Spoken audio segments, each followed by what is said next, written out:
Bonjour et bienvenue dans Cinéchoc. Au sommaire, Matt Damon casse ses lunettes dans Bienvenue à Suburbicon. Les braqueurs dans la tourmente avec le film Tueur. Et thriller historique en e-cinéma avec Trahison. Que pensent les critiques de Justice League et Carbone? Réponse avec notre revue de presse. Sous les palmiers, l'enfer dans une sélection vidéo spéciale Los Angeles. Et enfin, en avant-première, Dwayne Johnson face aux animaux géants de Rampage. Mais on commence par le Paris International Fantastic Film Festival qui s'installe au cinéma Le Max Linder du 5 au 10 décembre. On fait le plein d'images hors du commun et de sensations fortes avec une compétition de films en avant-première et quelques séances cultes comme celle de Jack Burton dans les griffes du mandarin de John Carpenter. Autant dire que le Max Linder va être pendant une semaine le repère des fantasticophiles parisiens.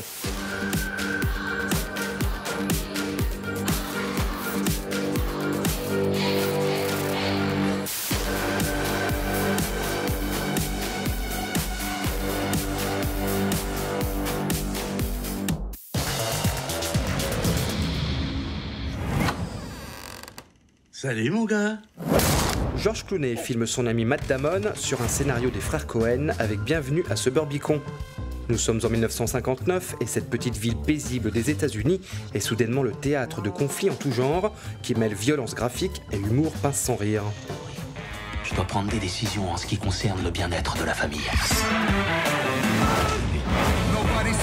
Je viens récupérer mon dû. Combien vous voulez? Combien je veux? Je veux tout. Il ne s'était jamais rien passé de semblable ici. C'est un endroit charmant. Enfin, c'était. Vous voulez une tasse de café? Je pourrais vous tuer en moins de 2. Moi aussi, je pourrais vous tuer en moins de 2.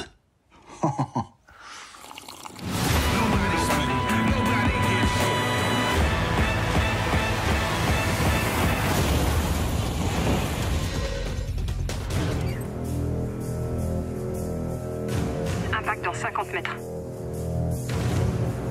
40, 30, 20, 10, go! Tueur est un polar qui nous vient de Belgique et dans lequel Olivier Gourmet et sa bande de braqueurs se font piéger par des ennemis mystérieux afin de leur faire porter le chapeau d'une tuerie sanglante. Nerveux et inventif dans sa première partie, le film s'effrite malheureusement par la suite et a du mal à tenir la route. J'ai rien à voir avec ça. Tu vas prendre cher. 30 ans. Tu sortiras plus, Walken. Je peux faire entrer un flingue. On a perdu Walken. Et à mon avis, il est déjà loin. Non. Ça, c'est ce qu'il veut nous faire croire.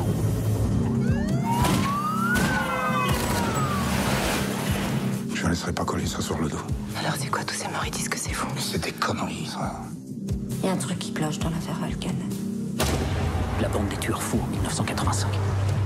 On a affaire à des gens infiltrés dans toutes les sphères de l'État. Nous avons toutes les preuves, monsieur le ministre. Regardez son tatouage. C'est Walken. Ça fait longtemps que je te cours après, hein. Maintenant, je te tiens. Que savez-vous du Kaiser? Dirigeant faible, nous amener à la défaite puis s'est enfui. Exilé en Belgique. Hollande. Oui, général. Jeu d'espion et de séduction dans le film Trahison qui sort cette semaine exclusivement en e-cinéma. Un officier allemand pendant la Seconde Guerre mondiale est envoyé en Hollande où il se voit confier la mission de protéger le Kaiser Guillaume II menacé par un attentat fomenté par la résistance locale. Qu'est-ce que tu fais là? J'avais envie de te voir. Heil Hitler. Ils m'ont coûté mon pays. Les hommes comme lui nous font honte à tous. Mais ils ne sont pas exception. Ils sont la règle. Je te protégerai. Personne ne le peut. Déshabillez-vous.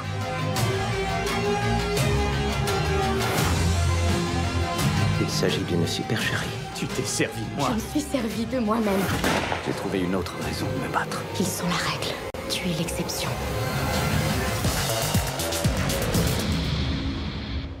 DC Comics réunit ses super-héros dans Justice League à l'image de Marvel avec les Avengers.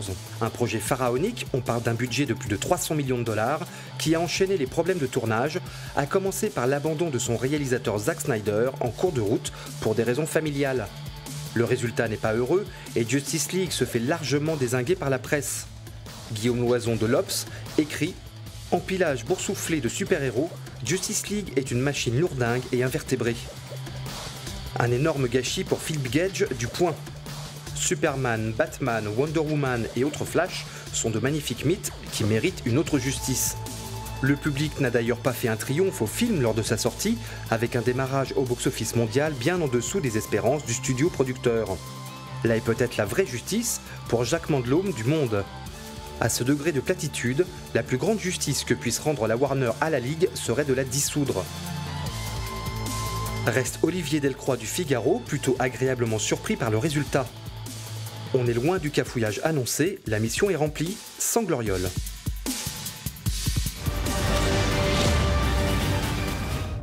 Olivier Marchal persiste dans le polar avec Carbone. L'histoire authentique d'arnaqueurs ayant pris pour cible les rachats de taxes carbone instaurés par l'Union européenne. Ce casse virtuel est pour Simon Rio d'Écran Large le grand retour d'Olivier Marchal. On n'avait peut-être pas vu Olivier Marchal aussi sobre et maître de son récit depuis Gangster. Pour Jean Serrois du Dauphiné libéré, Carbone brille par son impeccable atmosphère. Un vrai polar sombre, violent, fleurant bon le côté poisseux de la nuit et du grand banditisme. Du polar dont les influences multiples ne font pas toujours dans la finesse, selon Jacques Maurice de Télérama. Un cinéma à l'américaine avec une pointe de Vincent François Paul et les autres, la légèreté en moins. Enfin, Christophe Narbonne du magazine Première ne rime finalement pas avec Carbone. Marchal déroule les éternels clichés sur les anti-héros solitaires et incompris, entourés de traîtres tout désignés et de maîtresses compatissantes. Et vous, qu'en pensez-vous ?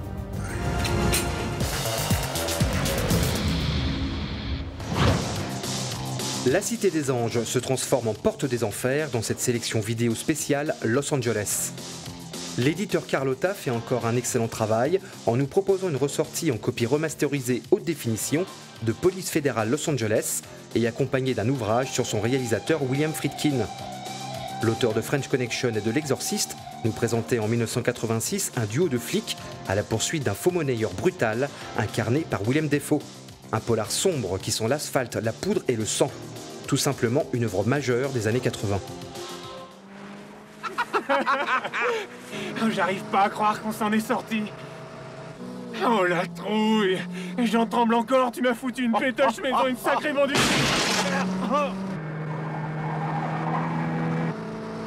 Ces enfants de pute. C'est le même mec? Non, c'est deux nouveaux. Dans deux Chevrolet.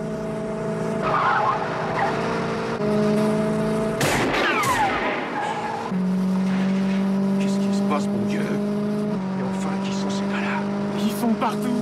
Accroche-toi! Accroche-toi, Johnny!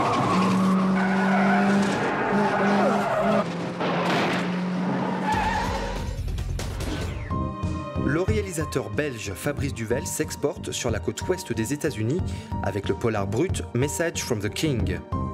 Un homme mystérieux venu d'Afrique du Sud, incarné par Chadwick Boseman, futur Black Panther pour la Marvel, débarque à Los Angeles pour retrouver sa sœur qui lui a envoyé un SOS. Il va alors plonger dans un monde de petites frappes et de grands malades. Un film dont la simplicité et l'efficacité en font la beauté. Qu'est-ce que tu veux encore, putain? Eats-moi ma poule! Enfoiré! C'est là!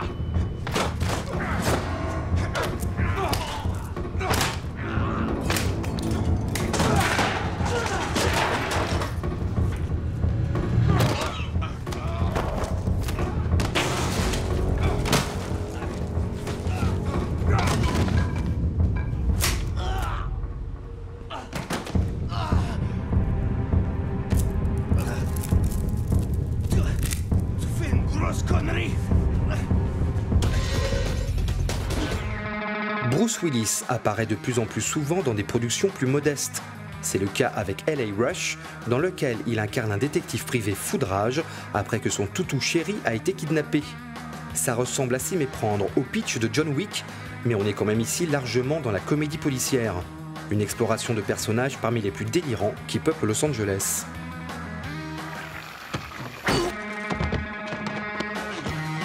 On se tire, Buddy! Allez, mon grand, viens avec moi! Allez, on s'en va! Vite! Ramène ton cul ici! Tu vas casser le nez! Hey! Cours, Buddy! Je te retrouverai! Pétasse! Reviens ici! Reviens, espèce de bouffe-casse! On va le rattraper! Il l'a frappé, Gigi! Salon! Venez! Attrapez cet enfoiré! Il va pas s'en tirer comme ça! Le petit saligo! Plus vite! Attends un peu! Oh, c'est mon talon! Petite Gigi, tu vas payer cher! La voiture! Viens empêcher-le de partir! Vite! Cassez la gueule! La voiture! Je pense! Sors de la voiture! Oh, mais fuck!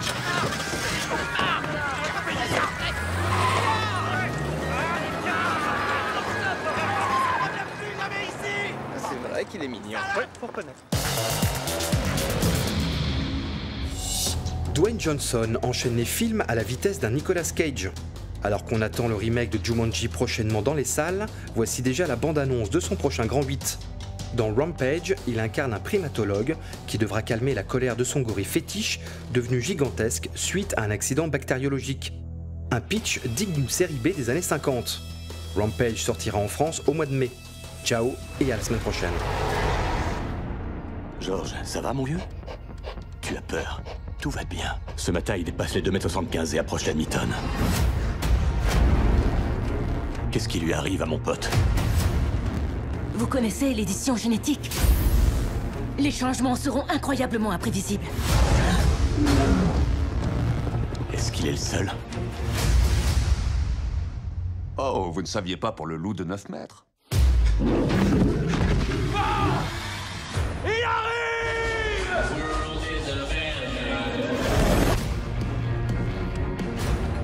Sacrée journée, hein? Des expériences scientifiques qui nous tombent du ciel. Transporter Georges dans cet avion, c'est une erreur monumentale. Tout va bien se passer.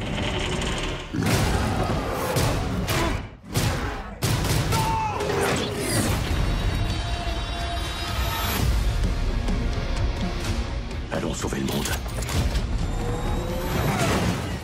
Ça va me revenir. Ça va me revenir.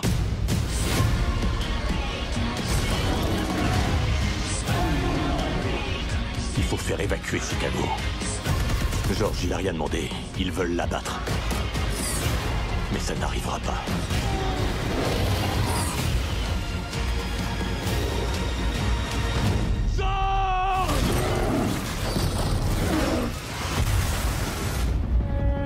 Y a pas quelque chose dans l'eau? Je me disais bien que la seule chose qui nous manquait, c'était un crocodile géant.